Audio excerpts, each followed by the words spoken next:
अस्सलाम वालेकुम students, my name is Saman and welcome to my YouTube channel. आज का जो हमारा लेक्चर है जी वो है third equation of motion. Last lecture में हमने सेकंड इक्वेशन ऑफ मोशन पढ़ी थी, but now we are going to discuss about third equation of motion. Let's start our today lecture. Come on. Third equation find करने के लिए हमने क्या करना है जी, हमने करना है कि the total distance S travelled by the body is given by the total area O A B D. देखें, हमने जो एरिया थर्ड इक्वेशन में फाइंड करना है वो करना है ओ से ए, बी से डी, यानी कि ओ ए बी डी ये शेप हमारी बन रही है। इसका हमने जो एरिया फाइंड करना है उस एरिया के थ्रू हमारे पास जो इक्वेशन बनेगी that will be called third equation of motion. Okay, understood हो गया। देन देखें कि ये जो ओ से ए और बी से जो डी हमारी शेप है ये एक इरेगुलर सी शेप है जिसे हम नाम देते हैं ट्रेपीजियम। क्या नाम देते हैं जी?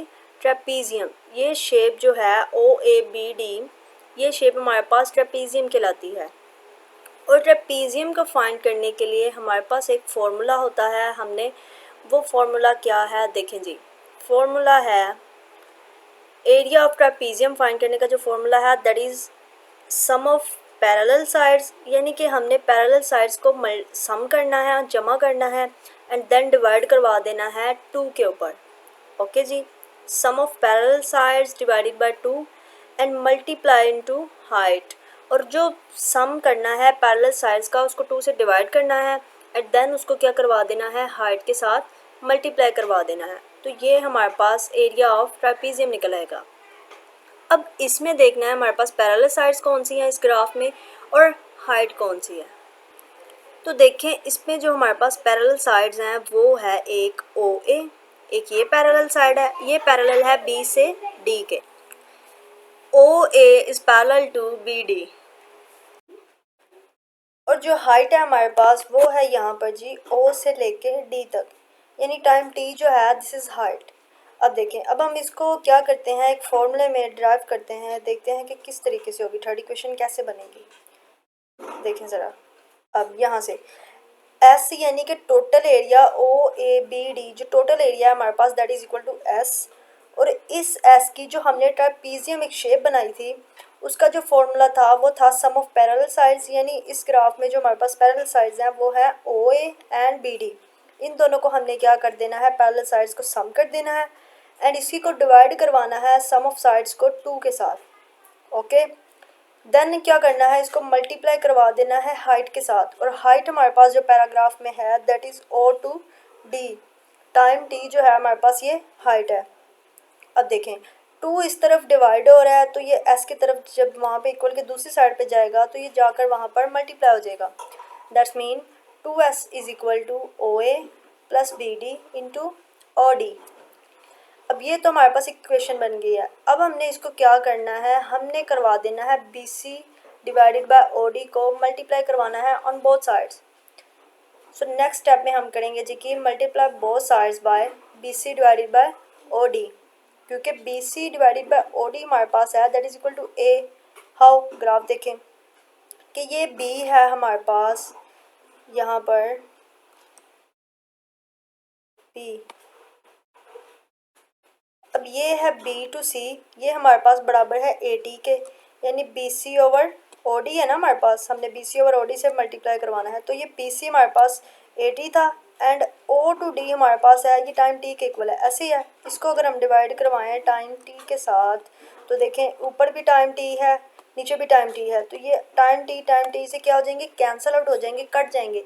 तो यहाँ पे हमारे पास दैट्स मीन कि B C divided by O D is equal to A means acceleration. जो P C over O D हमारे पास आ रहा है वो आ रहा है एक्सेलरेशन ए के इक्वल। ओके हो गया, तो इस तरीके से हमने इसको सॉल्व करना है।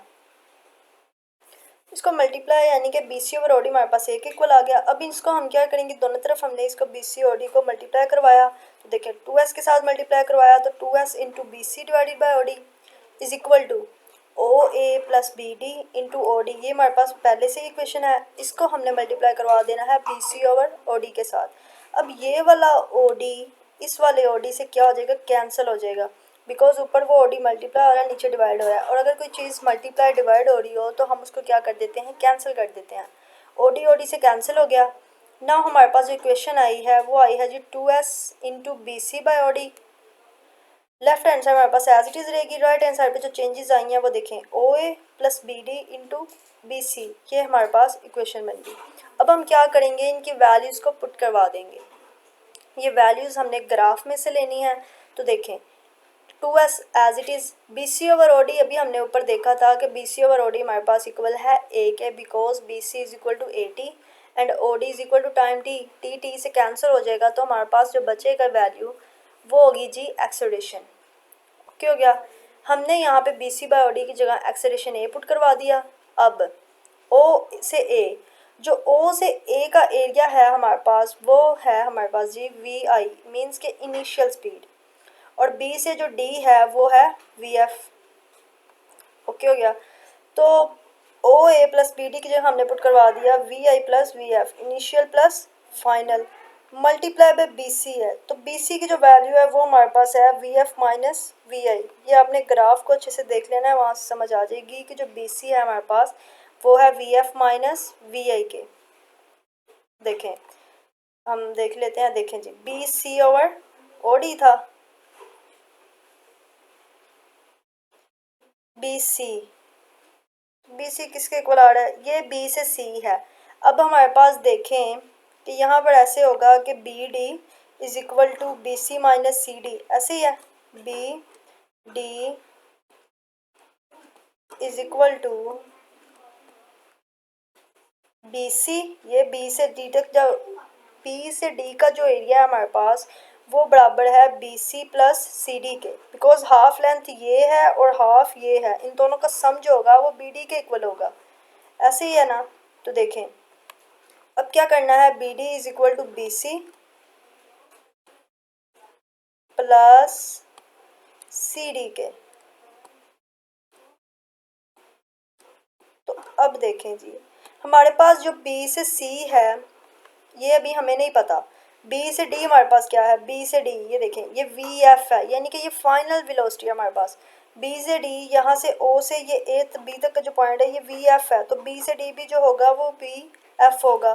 तो V F is equal to B C, तो हमें फाइंड करना है ना, बी सी की वैल्यू तो हमें चाहिए इक्वेशन के लिए, तो बी सी डी हम एज इट इज़ लिख देंगे बी सी प्लस, अब सी डी, सी डी देखें ग्राफ के अंदर वो क्या है, सी से डी मीन्स के ए से जो ओ तक का एरिया है वो है हमारे पास इनिशियल वेलोसिटी मीन्स वी आई, ऐसे ही है ना। ए से ओ का जो एरिया है वो वी आई है, तो जो सी से डी का एरिया होगा वो भी क्या होगा वी आई, क्योंकि हमने सेकंड इक्वेशन में पढ़ा था कि रेक्टेंगल जो होता है उसकी आमने सामने वाली जो साइड्स होती हैं वो सेम होती हैं।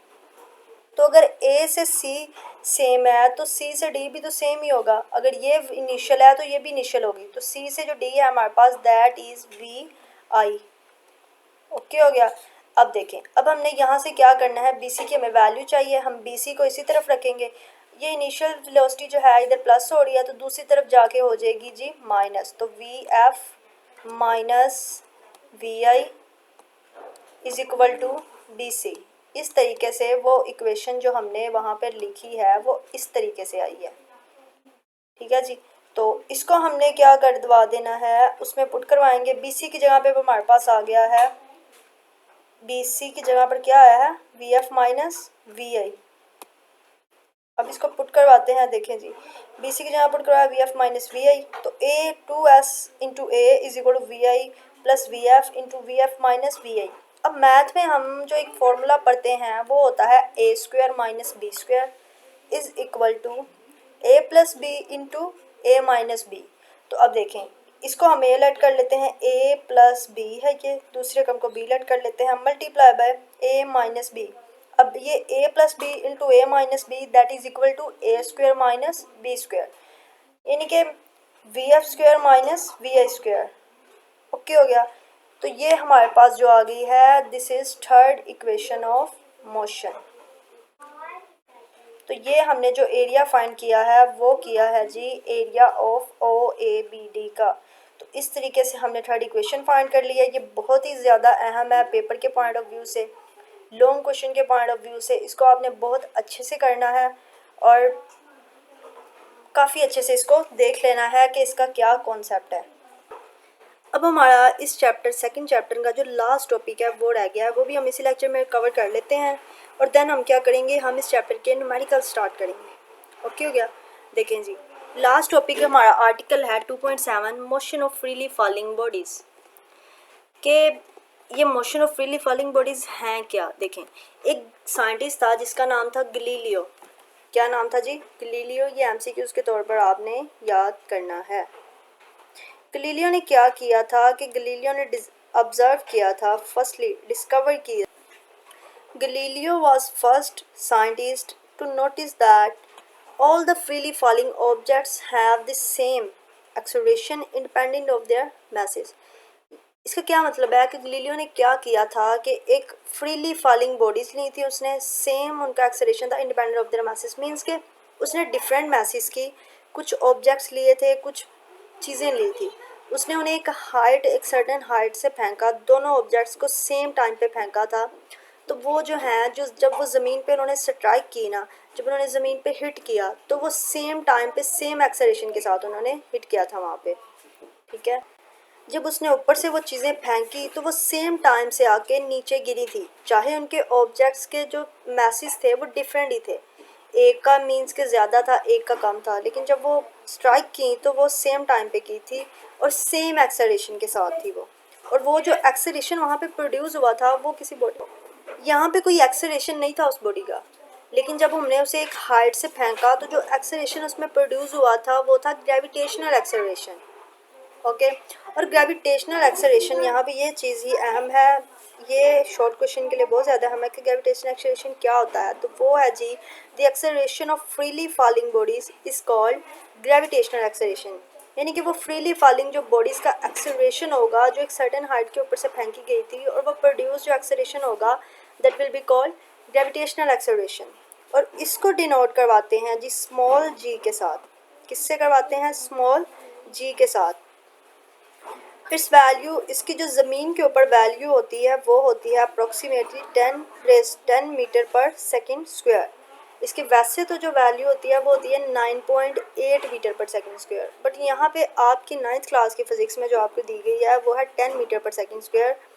तो आपने 10 मीटर पर सेकेंड स्क्वायर ही करनी है। जब आप यूनिवर्सिटी लेवल पे जाएंगे तब आपको इसकी वैल्यू जो है वो चेंज कर दी जाएगी, वो हो जाएगी 9.8। अगर हम 9.8 को राउंड ऑफ करें तो जैसे हमने पीछे चैप्टर में साइंटिफिक नोटेशंस पढ़ी, तो 9.8 is something is approximately equal to 10 meter per second square. Okay हो गया। तो देखें, ये चीज़ें इनमें जो है आपने याद करनी है। और एक और बात, फॉर बॉडीज फॉलिंग डाउन, यानी कि जो बॉडी जब हम ऊपर से नीचे फेंकते हैं तो उसका जो ग्रेविटेशनल एक्सेलरेशन यानी जी की जो वैल्यू होगी ना, दैट विल बी पॉजिटिव। यानी कि जब बॉडी ऊपर से नीचे आएगी उसका जो एक्सेलरेशन होगा वो पॉजिटिव में होगा। और नेगेटिव कब होगा? जब हम किसी बॉडी को नीचे से ऊपर फेंकेंगे। अब हम ज़मीन पे खड़े होके एक चीज़ को ऊपर फेंके नीचे से, यानी बॉल को हम ऊपर की तरफ फेंके, तो उसका जो ग्रेविटेशनल एक्सेलरेशन होगा वो नेगेटिव में होगा। लेकिन जब हम किसी हाइट के ऊपर खड़े होकर, मीन्स किसी छत के ऊपर खड़े होकर कोई चीज़ ऊपर से यानी बॉल ही नीचे फेंकें, तो उसका जो एक्सेलरेशन होगा दैट विल बी पॉजिटिव। ये एमसीक्यूज़ के तौर पर आपने याद रखना है। इसकी वैल्यू भी आपने 10 मीटर पर सेकेंड स्क्वायर याद कर लेनी है, और यहाँ से एक डेफिनेशन है ग्रेविटेशन एक्सेलरेशन की, ये भी आपने अच्छे से कर लेनी है। और साइंटिस्ट का नाम क्या था? गलीलियो। ये लॉन्ग में कभी नहीं पूछते, शॉर्ट में पूछ सकते हैं। बाकी न्यूमेरिकल्स के लिए आपको पता होना चाहिए कि वैल्यू पॉजिटिव कब होती है, नेगेटिव कब होती है, इसे डिनोट किससे करवाया जाता है, इसकी definition and scientist name. Okay हो गया। ये था हमारा 9th क्लास फिज़िक्स का सेकेंड चैप्टर। अब इंशाल्लाह अब हम जो नेक्स्ट लेक्चर में कवर करेंगे वो इनके न्यूमेरिकल्स करेंगे, इस चैप्टर की एग्जांपल्स भी करेंगे, और फिर हम क्या करेंगे, नेक्स्ट चैप्टर्स करते जाएंगे। ओके, अगर वीडियो पसंद आई हो तो वीडियो को लाइक कर दीजिएगा, चैनल को सब्सक्राइब कर दीजिएगा और दोस्तों के साथ भी शेयर कर दीजिएगा। अल्लाह हाफिज़।